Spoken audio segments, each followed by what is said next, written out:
pessoal, essa é a nossa terceira videoaula de processamento de dados e hoje a gente vai começar a programar em C, certo? Como eu já tinha apresentado na última aula, esse é o nosso compilador, que é o DevC++, que a gente vai utilizar. E hoje eu vou mostrar para vocês o básico de como você iniciar um programa em C, de como você compilar e mostrar algumas coisas algumas mensagens na tela e algumas funções básicas do C. Bom, antes de mais nada, vou explicar para vocês o que é a função main, que é a primeira função que você deve conhecer no C. A função main é a função que é a primeira a ser executada dentro do programa. E dentro dela, todo o código. Essas instruções devem ser escritas entre chaves. Então, você vai ter um par de chaves e vai escrever todo o seu programa aqui dentro. Todas as instruções, todos os passos que o seu programa deve seguir. E qualquer conjunto de instruções que está entre chaves, nós chamamos de bloco. Então, seu programa basicamente é constituído da função main e um bloco de instruções, que vai definir o que o seu programa vai fazer. Então, para fazer o nosso primeiro programa, eu vou ensinar para vocês um código que a gente vai sempre estar utilizando para poder verificar o funcionamento dos nossos programas. Que vai ser esse. Bom, o que é isso?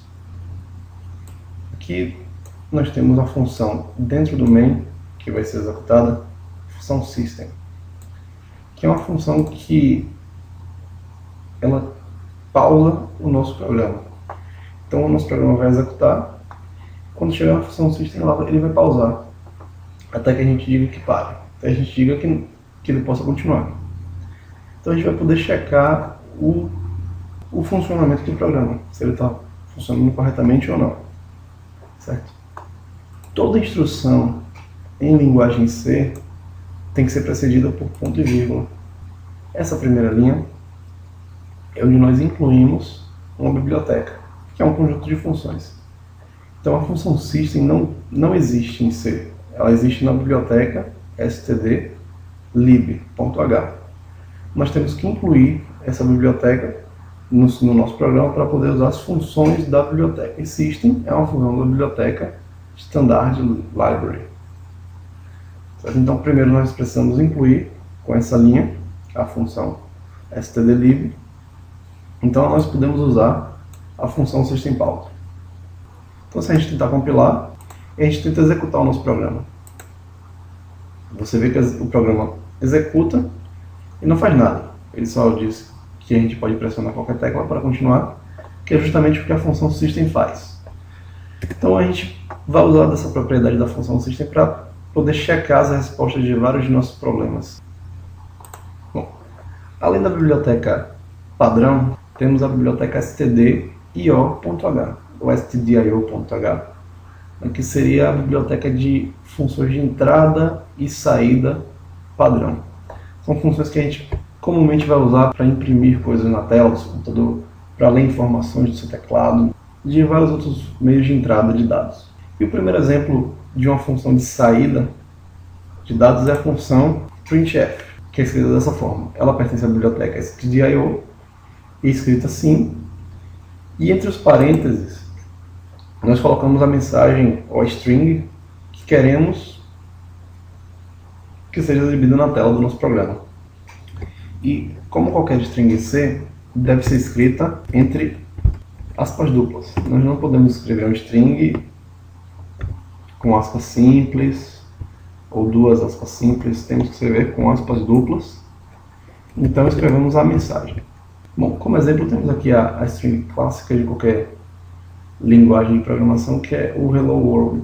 A printf ela mandará exatamente a função Hello World sem impresso na tela. Então a gente pode compilar, ver que não deu erro de compilação, o status correto, tentar executar.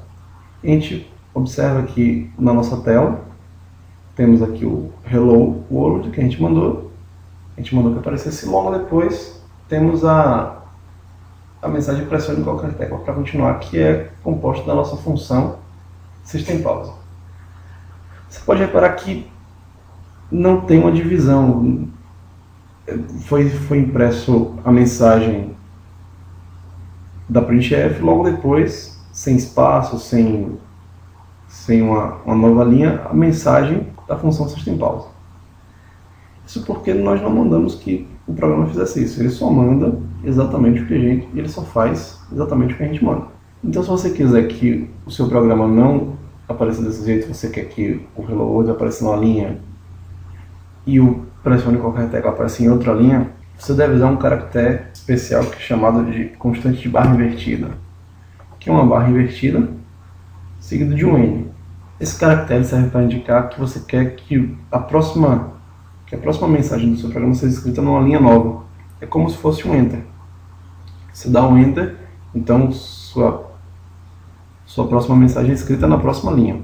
Então, se a gente compilar e executar o nosso programa, nós podemos observar que agora ele aparece um Hello World e na próxima linha eu pressiono qualquer tecla para continuar. Bom, você pode perceber que o printf é uma função mais versátil. Eu não preciso escrever toda a string na mesma printf. Eu posso dividir e escrever a minha mensagem em printf separados e o resultado vai ser exatamente o mesmo. Como você pode reparar aqui, a mensagem sai Hello World e pressione qualquer tecla para continuar. Aqui o Hello World saiu juntinho, mas porque eu não mandei em lugar algum ter o espaço. Preciso mandar um espaço aqui, compilar e executar, e você vê que a mensagem é exatamente a mesma.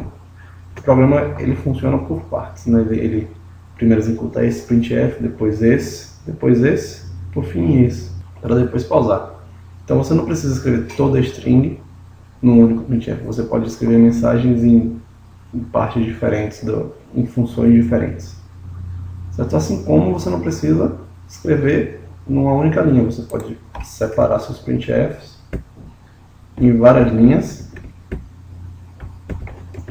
ou como você preferir. O resultado do programa é o mesmo, o compilador ignora qualquer espaço de linha vazio entre as suas instruções. Então, um erro comum ao utilizar a função printf é quando você quer escrever uma determinada palavra entre aspas, certo? Você põe as aspas no meio da sua string, que é escrita entre aspas, e tenta compilar, e você vê que existe um erro de compilação.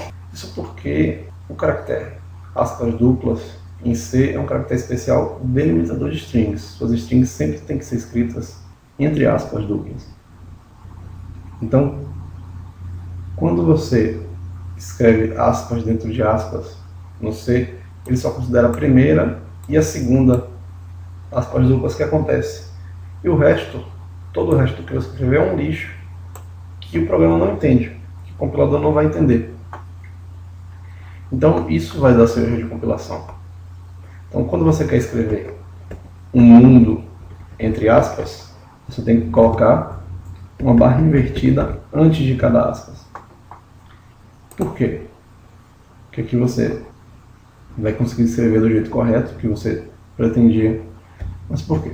Porque o caractere aspa invertida ele serve para tirar a carga especial de alguns caracteres específicos da linguagem C e também fazer caracteres especiais como o /n, que é por si só um caractere inteiro. E assim como /n existem outros caracteres especiais, assim como o /a, que faz seu computador emitir um sinal sonoro dessa forma, certo? O /t, que faz você dar um espaço grande, e diversos outros caracteres especiais com a barra invertida. Bom, outra coisa importante na linguagem C é a possibilidade de você escrever comentários no meio do seu código. Em programas mais simples como esse, você pode simplesmente interpretar ele e entender o que ele faz com facilidade, mas em programas mais extensos, com muitas mais linhas, fica às vezes difícil você entender o que cada trecho do código está fazendo. Então é interessante você poder escrever comentários sobre aquilo, ou até mesmo você tentar tirar uma parte do código para ver se sem aquela parte ou como aquela parte ela funciona, melhor não, sem precisar estar reescrevendo muitos trechos. Então, um comentário em C, ele pode ser feito com uma barra e um asterisco, e é finalizado com um asterisco e uma barra. Então aqui eu pus em comentário a função system pause. Então quando ocorrer a compilação do meu programa, essa linha, a linha site, será desconsiderada da compilação e não vai ser executada. Então se eu pedir para o programa compilar, ele vai aceitar, e se eu pedir para ele executar, você vê que ele não para a tela, mostra a função Hello World e fecha, porque não é nada mais do que eu pedi. Então se eu retirar os meus comentários, o programa vai voltar a considerar o system pause e a tela vai parar. Então aqui eu posso, se eu simplesmente viesse aqui e escrever um comentário e eu quisesse que ele ficasse no programa, o compilador ele dá um erro porque você tem uma linha de código que não está especificada. Então para poder fazer comentário você tem que seguir essa sintaxe. Então você pode executar o seu programa, que ele vai desconsiderar, o compilador vai desconsiderar essa parte do código que está entre esses caracteres. E um comentário, assim que você inicia um comentário, o compilador procura que assim que você bota o barra asterisco, o compilador procura o próximo asterisco barra para poder finalizar o seu comentário. Então você não pode, dentro de um comentário, querer fazer outro comentário, porque o seu primeiro comentário vai começar aqui e vai terminar aqui no próximo asterisco barra.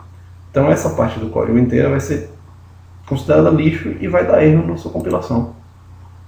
Como a gente pode ver, então, só pode fazer comentários únicos no seu programa. Você não pode fazer um comentário dentro de um comentário, ou no máximo 2 comentários seguidos, mas não dentro do outro. Então, gente, essa foi nossa terceira videoaula de processamento de dados. Espero que vocês tenham gostado. Comentem suas dúvidas, curtam, deem sugestões e acompanhem nossas aulas no YouTube.